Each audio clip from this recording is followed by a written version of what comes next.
Alright guys, so this is a must-watch video. Basically exposing Tariq, the brown racist Nasheed. But in the continuing expose of this brown racist black KKK member, Tucker Carlson has done it again.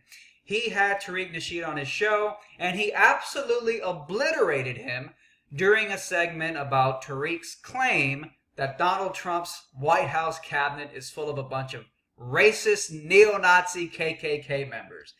I'll put a link to the video in the description below. It'll take you right to the video. You can check it out for yourself. It's an absolute must watch. Nothing says black privilege like going around accusing white people of being racist without any evidence. It's interesting that Tariq Nasheed, who claims to live under a system of white supremacy, is the same guy who openly flaunts that his documentary exposing white supremacy is #1 on Amazon documentaries.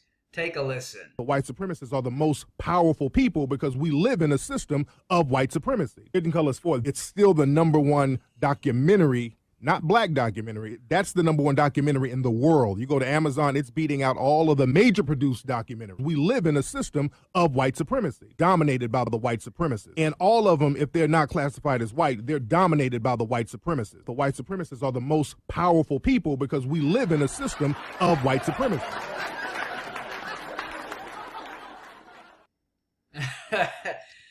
Indeed, that's what it comes down to with Tariq, the brown racist Nasheed, and really pretty much every black supremacist on the face of the planet. They claim that they're so oppressed, yet they love to flaunt how successful their documentary about white supremacy and exposing it is in America, a mostly white nation hosted on a white-owned company, Amazon.com, one of the most powerful corporate retailers on the planet.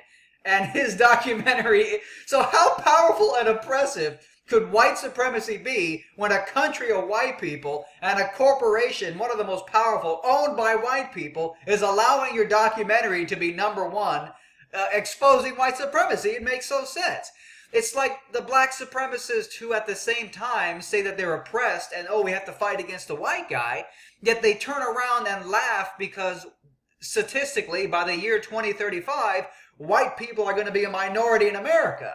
So, you know, when I think of white supremacy, when I think of a powerful, oppressive group of people, I don't think of a group of people who by the year 2035 are going to be a fucking minority in their own goddamn country.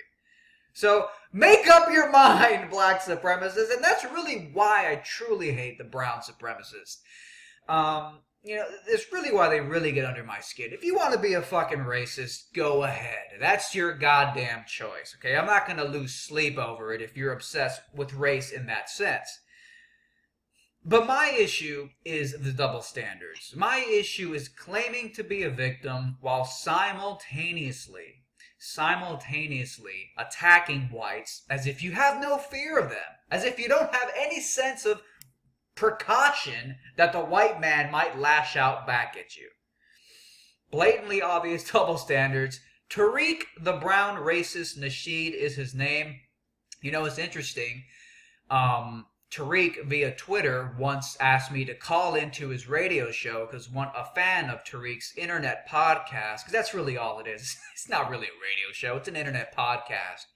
A fan of Tariq's show wanted me to debate Tariq. And through this intermediary fan, Tariq said, well, I'm not going to debate, because I said, hey, Tariq, let's debate one-on-one via Skype, you know? And Tariq said, no, call into my internet podcast show. So Tariq Nasheed, he wanted debate affirmative action. I said debate one-on-one via Skype. He refused and said call into his internet podcast show. So why? So he can do what he does to most of the guests who disagree with him on his internet podcast show. He mutes them when they're winning an argument. He hangs up on them. Or he plays silly sound effects to delegitimize what the person he's quote-unquote debating is saying. So that's called debate affirmative action, and you're not going to get any. One-on-one, but I'm not calling in some internet podcast show. So there is Tariq Nasheed, absolutely obliterated once again by Tucker Carlson. I'm going to put the link below. You check out the obliteration video for yourself. It's goddamn classic. Thank you guys for watching. We've been friends for a long time.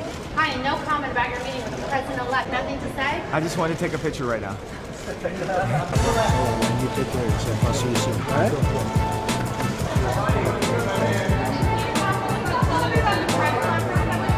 So we just interrupted it. Fight back against YouTube censorship by supporting me on Patreon. You'll also get access to exclusive, never-before-seen videos and other perks like monthly Google Hangouts with me, free books and t-shirts, and more.